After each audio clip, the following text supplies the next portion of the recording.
To answer what the transition has been like for me, it's kind of a hard summation to try to put into just a few words to give one perspective of how I interpret it, because it's been such a huge totality of events that have happened, experiences I've encountered, feelings I've had to process by going through them. A lot of them unforeseen, meaning I had no idea what it was going to be like to experience some of the things that I had. And for those who don't know, who have yet to read the story, or this is your first time even hearing about the existence of my name is Jahmal Allen. And one of the more compelling things that I felt that I can contribute to some of my testimonials from what I went through was based on the fact that I went from a normal kid from West Philadelphia, growing up in the 80s, experienced a lot of the hardships that most single parent households went through. And unfortunately, from the allure of the streets and the ways in which I gravitated towards negativity, at 16 years old, I got a life plus 15 to 40 years sentence because of a homicide that I was wholly responsible for. Something I don't speak about lightly, because the last thing I want to do is shed light on any of the negative aspects which took my life into the transitional dark side of my journey. But nevertheless, I wrote a book called The Transition, and my testimonials, the videos I upload, and the things I speak about is not for the sole purpose and the sole advancement of selling the book. It's going to be based on the informational sources that I'm hoping can contribute to somebody's comprehension, that if they was to encounter a young person such as myself at that pivotal time frame of life when you was growing into your belief system and thinking that the things you were thinking was wholeheartedly and 100% fact. If somebody is capable of encountering somebody like I was at that time, what would you say to that young person to try to get through to them? What would be the ways in which you would try to steer them in the right direction? Because despite so many times that I've heard people say, oh, I don't want to come off as preachy, but it's a lot of times where preaching is the only way you can truthfully get across a very significant message, more than one time mostly, that has to be conveyed to somebody when you're attempting to save their life. Because at 16 years old, the 16-year-old don't know what it's like to be 17, yet alone 26, yet alone 36, and so forth and so on.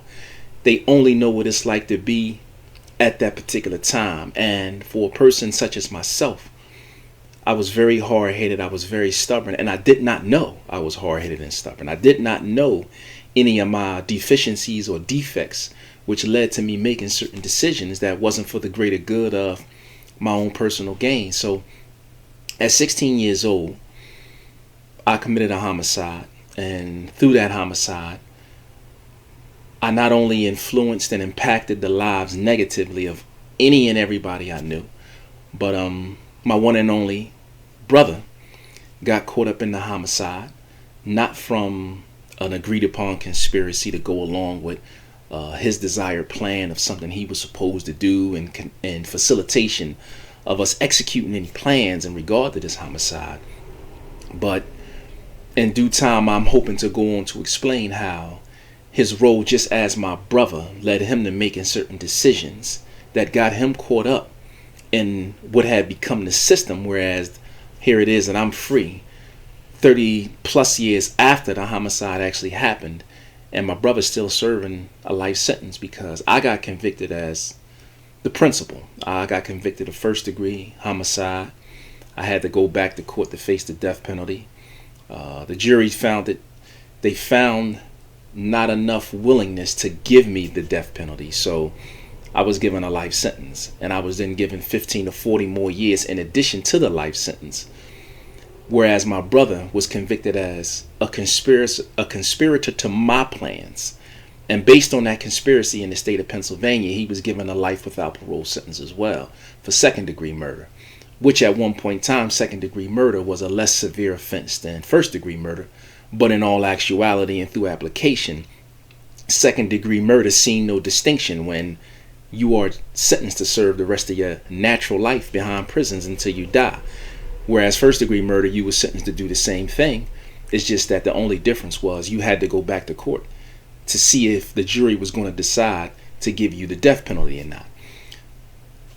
To fast forward a little bit to what it is that brings me to this platform to try to reach the individuals I could reach, say the things I want to say, hoping to inspire where I can inspire. I first started to write this book back in maybe around 2003, 2004, before I knew I had a chance of getting out of jail, before I knew that there was even an opportunity, when there was no parole eligibility, there was no light at the end of the tunnel, so to speak. And I started to write this book because after reading a book called The Spirit of a Man by Iyanla Vanzant, it was the first time in my life that I had sort of an epiphany at the thought of a woman's ability to articulate the feelings and the sentiments that should be related towards a man or should be understood in getting to know a man or identify with some of the things that he's went through in order to penetrate somewhat his force field and being able to relate with him. And through this book, The Spirit of a Man, she articulated these sentiments so impactfully and so strongly, it made me think to myself, if I was able to articulate the things and the feelings and the emotions and the sentiments that I went through and I was feeling prior to the commission of this homicide, prior to me carrying a gun every day, prior to developing the mind state and the ideology that led towards me making a lot of the decisions that became like a snowball effect, because I didn't just go as a natural kid all the way up until 16 years old and then overnight say, you know what, tomorrow I'm gonna wake up and just start killing people. That's not the way it went. It was a continual process and a chronological cycle of developing a belief system, developing these ideas, developing a negative pattern of behavior, which eventually became habitual. And these habits allowed me to doing one thing, to then doing another thing, to doing another thing, all in unison with the commission of crime. And as the progressional occurrences of my crimes grew, so that my actions and behavior, and unfortunately they grew in a negative direction, which ultimately led to me catching the case that sent me to jail, created the entire transition environmentally from where I was growing up in, where I was experiencing what I was going through, who I was seeing every day, everything that I was encountering, to prison, to maximum security prison. And maximum security prison has brought along with all of the occurrences, situations, institutional rules and regulations, and everything that I'm sure a lot of the public, especially in 2023, has heard that comes with going to a maximum security jail and spending 25 years and 8 months within that jail, and all the way up until the 8 months never having an idea that you would ever get out, never having an idea that you would not die in jail along with the individuals that you might have spent 5 years with, 10 years with, and even 20 years with.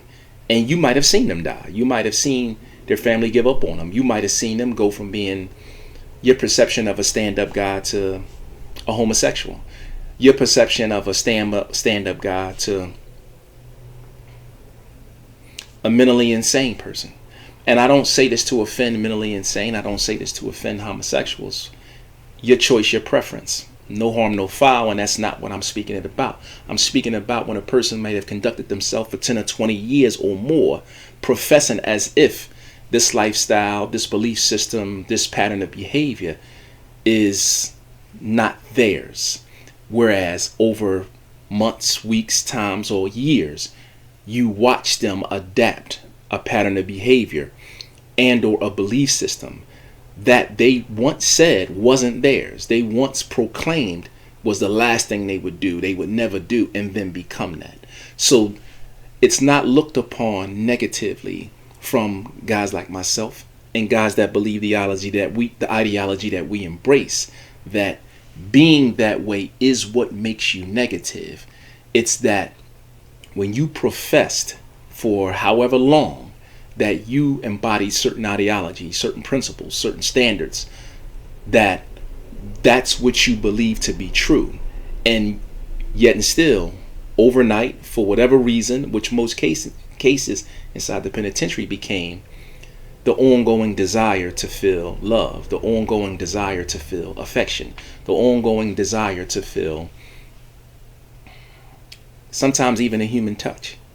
You had people that succumb to the superficial and most easiest ways to obtain those feelings, whereas those you had a decent amount of dudes who said, no, I'm not sacrificing, compromising, becoming submissive to any desire, as opposed to upholding my willingness to remain strict, remain firm, remain disciplined.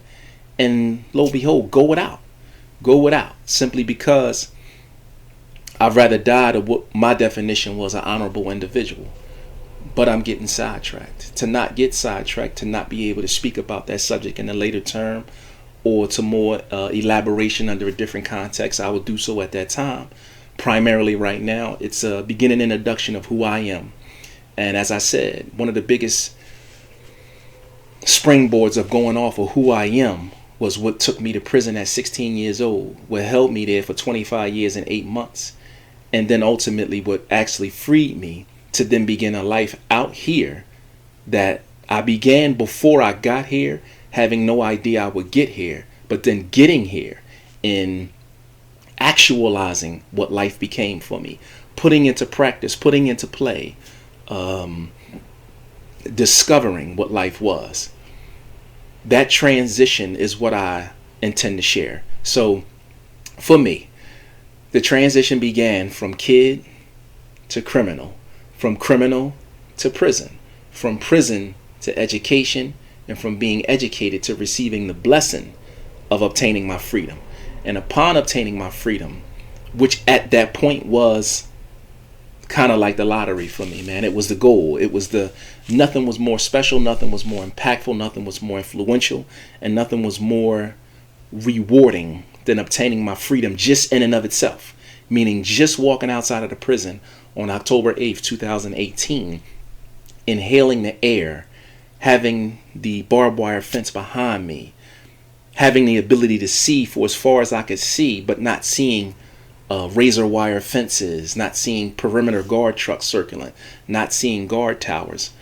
That experience in and of itself was such a pinnacle, such a climax, that I thought at that time the transition from prison to the streets was the only transition comparable, the only one worth talking about, and the only feeling that when you speak about the transition, for me at that time, it only identified with going from tribulation to triumph. However, I went on to see, having been here for a few years, that the transition is an ongoing process. The transition is almost synonymous with maturation. The transition is almost synonymous with evolution, because every day you continue to transition when you're building towards, especially for me, being a better me, being a better self, being a better version of who I was last week, last month, last year, not only for my children, not only for my wife, but for any and everybody that I encounter, for all of my, I want to display and I want to exhibit the best version of me there is to afford. And the only person that I believe has the ability to do that is myself. So, in speaking about the ways in which I have became self-analytical, descriptive, analyzing my own behavior, analyzing my understanding in ways only designed towards my personal growth, I wanted to share that. I wanted to share that in the book that I wrote, but I wrote that book that can really only be comprehended by a certain group of people. And I have been asked numerous times, okay, well, why don't you speak? Why you don't speak to the kids? Why you don't do motivational speaking? And I look at that analogy as this: I don't all the times have the words to motivate somebody else, because I don't know what motivates them. I don't know what speaks to them. I know all of the beliefs that I can say, or I can infer, or I can assume is supposed to make somebody feel a certain way. But I don't like to presume that I know what works for somebody else. I don't want to presume that I know what makes you tick, what makes you feel good, because your circumstances, the position you are in life, the status you share, the status you want might be totally different from mine. And I don't want to get in front of any platform and speak about something that I know not to be true as if it's true. I don't want to tell you, yo, man, you got to get this money. You got to do, like, that ain't the know all be all for me. It was at one point in time when poverty seemed to be the only thing of any relevance in my life. But then when I thought that poverty was the only thing that held any type of relevance or any type of real influence in my life, I turned around and lost my freedom. And upon losing my freedom, not the moment that I lost it, because the moment I lost it is not to recognize that I realized the significance of it's important. It was throughout the time of realizing this is what freedom actually means. This is what the significance and the purpose of life actually, value is not held in the things you buy. The things you buy mean nothing to you. You could go to jail with millions and millions and millions of dollars, and in jail you don't feel like a millionaire. You could be sitting at the table playing spades where the guy to your left is an addict of some sort, abusing alcohol, pills, or whatever. The guy to your right is a billionaire. The guy across from you is a serial rapist. And the guy who sleeps next to you is whatever descriptive form of life you want to attribute to a human being. And the point is, you guys are all in the same space. You guys are all sharing the same air. You guys are all being subjected to the same rule. So at that time, in those moments and for those periods, money mean nothing. The guy who's a billionaire don't get no different treatment in certain regards than the guy who don't have 10 cents on his account. And that's just the way it is. Yes, there is certain times and certain situations where money will work for you. And I'm not going to use these guys as some type of whipping mechanism, or I'm not mentioning the names that I'm about to mention for any type of negative sake to be attributed to these individuals. But I would say right now, Bernie Madoff or Kelly the singer, these guys had enough money to be able to, they had enough money that the average individual would see or perceive their life and their decision making as success. They made it. They want for nothing. They have everything in the world you could possibly have, but the truth is they don't, and the truth is they didn't. And if you spoke to them right now in the situations they are in prison, they would let you know that money mean nothing. So there's a time and point where you recognize in life, you can't say, hey man, you get this money, man, this money is it, man. If I ain't getting money, it ain't about nothing. Because there's millions of situations or circumstances in life for those who have encountered it that have realized that whether I got 100 million, whether I got 10 million, whether I got 1 million, or whether I got $100, if I'm not right within, the money means nothing. So my motivation can't speak towards a certain subject that really has no significance in the greater scheme of life, because I don't want to have you or perceive somebody, hey, chase this goal under the guise that this goal will bring about this result. Have them obtain that particular result and have that result not bring any type of reward to them. Because then they could be sitting on a yacht in the middle of Bora Bora off the coast of Monaco, unhappy as hell inside, wondering like, wow, I spent my whole life chasing this bread. I spent my whole life stacking this bread, man, thinking that it was going to bring me this result. Truth be told, here it is. I look back on my life, realize I done wasted 5, 10, 20 years of my life, whether they did it pursuing the resources of riches or whether they did it from sitting in a jail cell. But they sitting at a pinnacle which is looked at by the superficial masses as the climax or upper echelon of success. They say, hey, I'm sitting on the third row of a triple decker yacht off the coast of Monaco, whereas though I got that bread. Why I ain't happy? Why things ain't right in my life? Why my supposedly closest siblings is snakes? Why I can't run across a woman that really loved me for anything other than what I could do for her, not for who I am to her. So once again, on a different subject, on a different spectrum, I'll post that subject, or I'll postpone diving into the depths of that subject into a later time, because that's not really what I want to that's not really what I intend to focus on within this moment of my beginning introduction. So Let me start with bringing out my book, The Transition, and just saying that this is some of what I want to read and springboard off of some of my conversations, man, and hoping that the individuals that hear it, the people I encounter, the people I can uplift, I can touch them, it could hopefully be beneficial in their life, not for them. And let me go back and say this again, because I touched on this subject earlier when I was asked, well, hey, why you don't speak to the youth, man? Why you don't do motivational speaking, and why you don't? I'm a person that believe this. At 16 years old, you could have introduced any stranger in the world to me, telling me that this stranger had all of these accolades that I should pay attention to. They've been through all these experiences that I should listen to.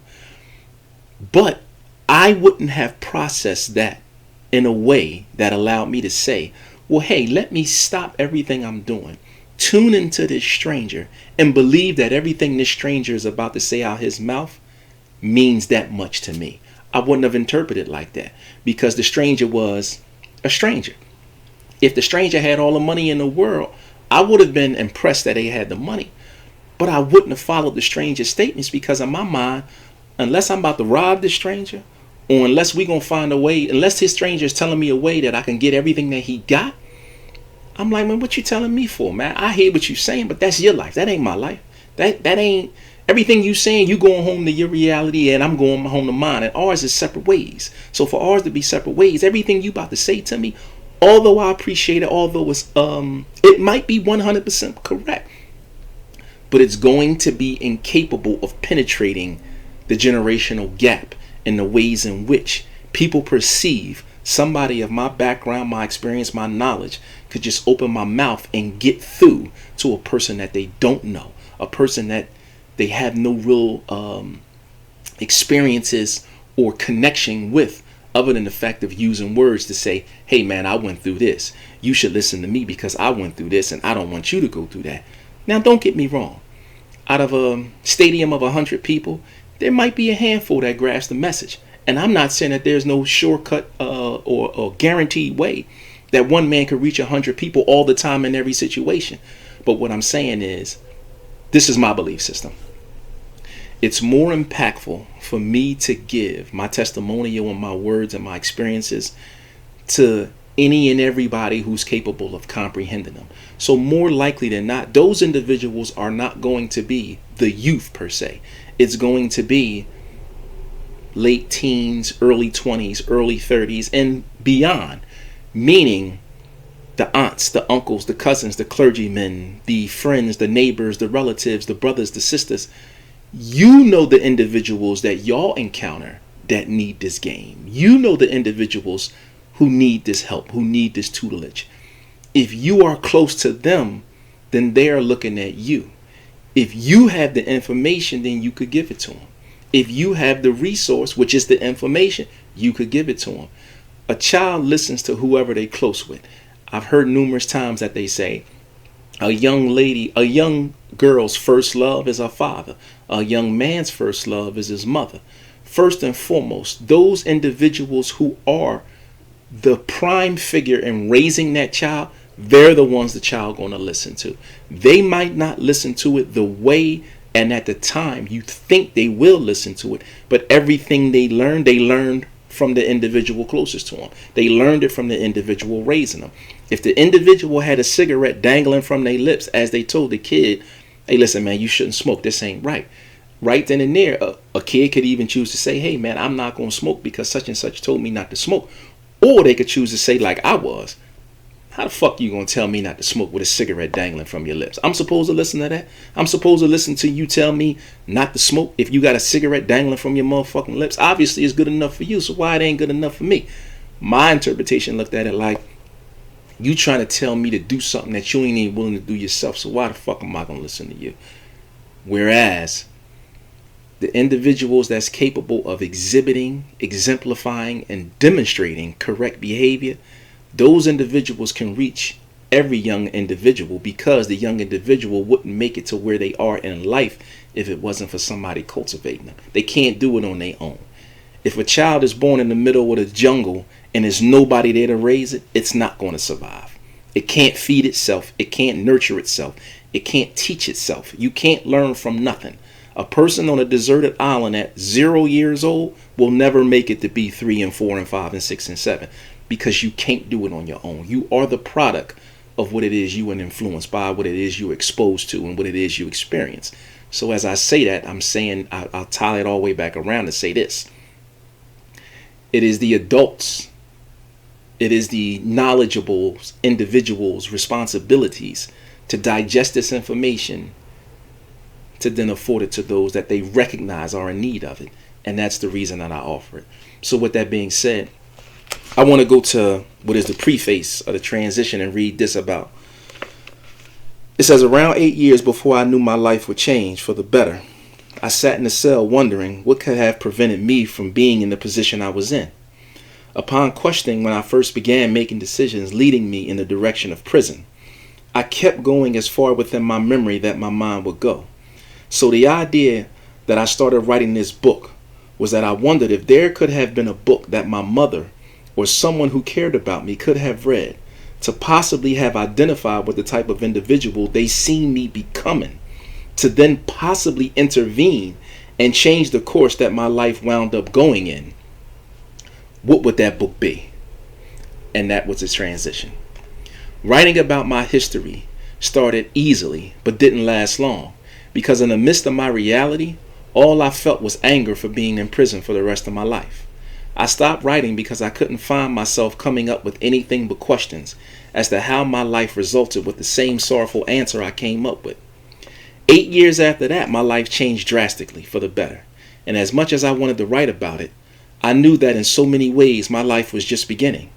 As compared to trying to write what could be considered an autobiography, I felt like the only story I had to relay was the particulars that led to me spending almost 26 years in prison. Since I wanted my life to mean so much more than that, I didn't write this as an autobiography, because my life as an adult really just began when I got out of prison. So now, after a year of being on the streets, I decided to pick up where I left off and breathe life back into the story that I wish was told to me many years ago, under the belief that it could have helped me make better decisions.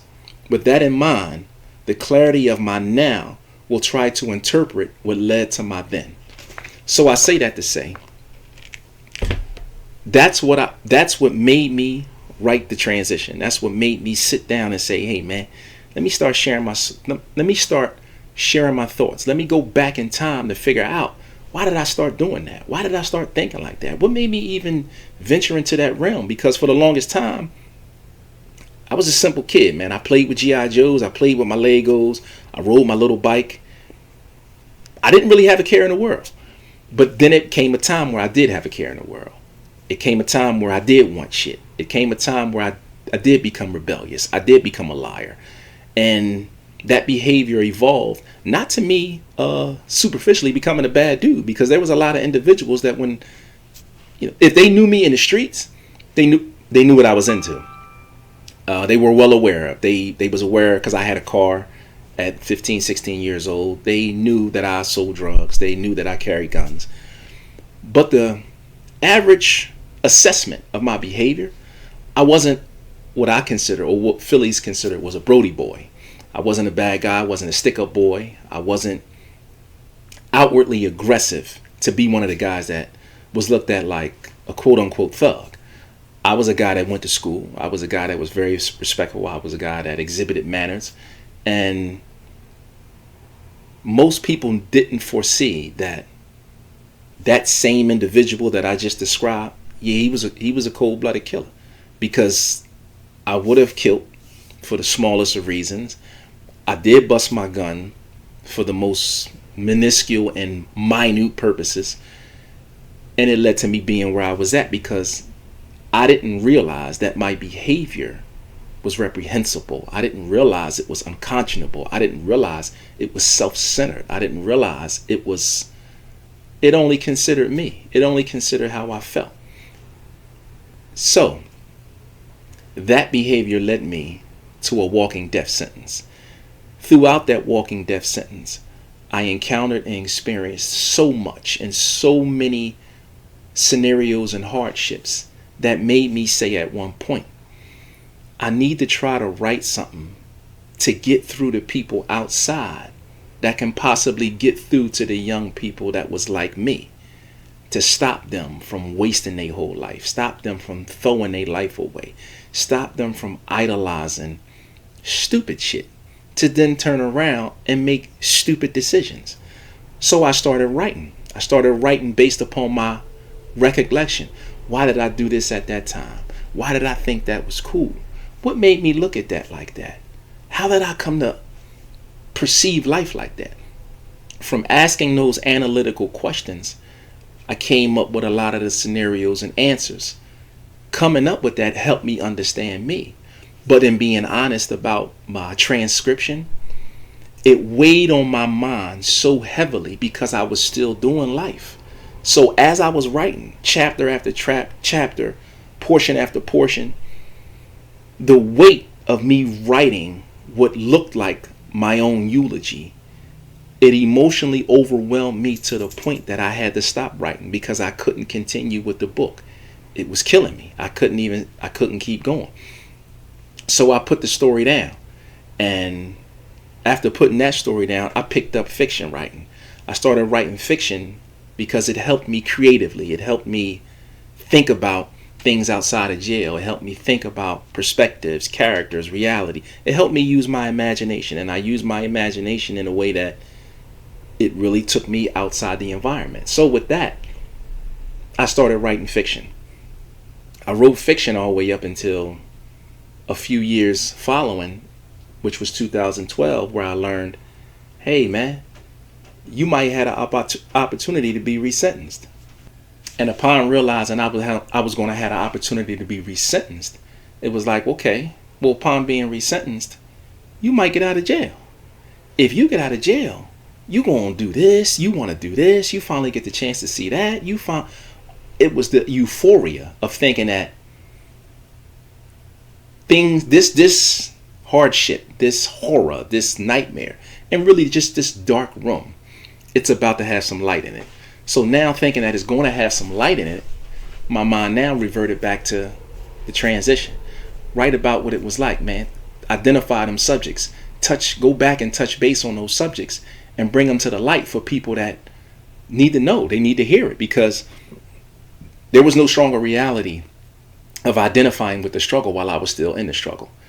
So I did so, and I wrote as much as I thought to write leading up to the transitional part to when I got out of jail.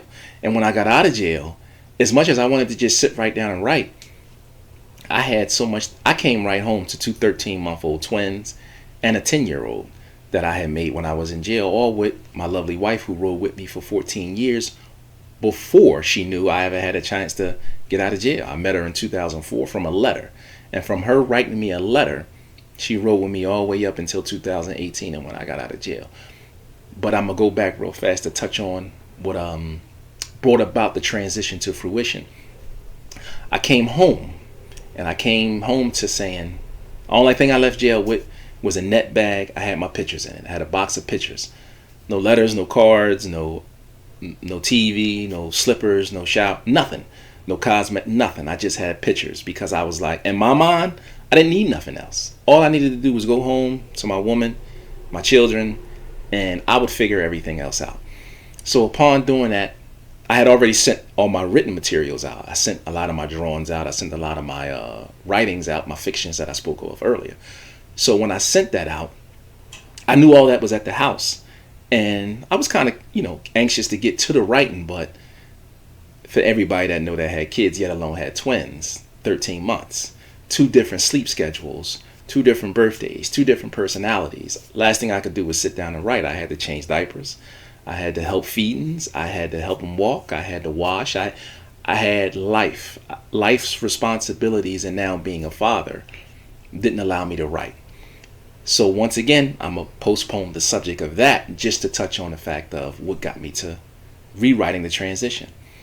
I said to myself, I haven't lived life on the street as a man, as an adult, as a father, I haven't lived that life to write about, coming home and doing X, Y, and Z. So then I put the book down, put the story down, and said, I'll revisit this when I have a realistic understanding of what it's like to actually be outside of prison, to live outside of prison, because there was no nostalgia that I came out of prison to. I didn't come home, in a sense. I didn't go back to where I was before I went to prison. So when you live at one address for the greater portion of your life, you remove from that address for a huge portion. If you went back to that address, there would be some type of nostalgia. Oh, I remember this, and this is like this now when I remember it like that. I had no remembrance of where I come from. I come from Philadelphia. I did not return to Philadelphia. I came to a total different environment where my family was at. So I had no nostalgic. I had no people that was quick to jar conversations based on, hey, I remember when we went to school, and remember when you did this, and remember. I had none of that. Everybody I met out here was new. I didn't come to nobody I knew outside of my wife and kids. So my understanding of life as an adult was brand new. It wasn't, oh, I could do, everything was new. It was totally new. And by being new, when I sat down to write, I didn't have writer's block, but my information almost was as if I'm 0 years old. I'm not really 42 years old at that time. I was 0. And I didn't have no informational realness to pull from. I was like, yo, I got to figure all this out. Like, I got to figure out how to get a house, how to get a car, how to get, like, I never worked a real job because I was in the streets before I went to jail. And throughout jail, throughout the different periods of time in there, I wasn't legit. I wasn't, I wasn't a rule follower. I was a rule breaker, period, point blank. I was a rule breaker. I did everything you wasn't supposed to do to make sure that my life looked the way I wanted it to look, until I realized, hey man, if I don't start following these rules, I ain't got a shot in hell. But it was like, I didn't really care about having a shot in hell until I actually had a shot. Until parole eligibility became an eligibility, I was doing jail. I was living jail. I was in jail. And I didn't succumb or agree to a lot of the stereotypical perceptions of how people supposed to conduct themselves in that environment. But on some gangster shit and some honorable stuff, yeah, that was my reality. So let me speed this back up to bring it to the relevant present. After a few years of being out here on the streets, free, now I said, okay, my kids are a little older. I helped raise them to get them to that phase. My wife is a little bit more situated and structured. I helped condition and nurture and advise and help her get to that phase. Let me now write about what it was like to go from youth to criminal, criminal to prison, prison to home, and home being somewhere completely new. And in that transitional process, that's what I wanted to write about. That's what brought me to now. That's what I'm hoping is going to take me to tomorrow. And in that tomorrow, I plan on offering and affording whatever information out, mantras, whatever dialogue I can that can help someone. And that's how I'm going to look at it. Until the next time, man, peace and love. This is Jahmal Allen here with the transition. And I hope in my life after life journey, everything that I offer can be digested and attributed to somebody in a positive, in a very influential way, man. Peace and love. Y'all stay up.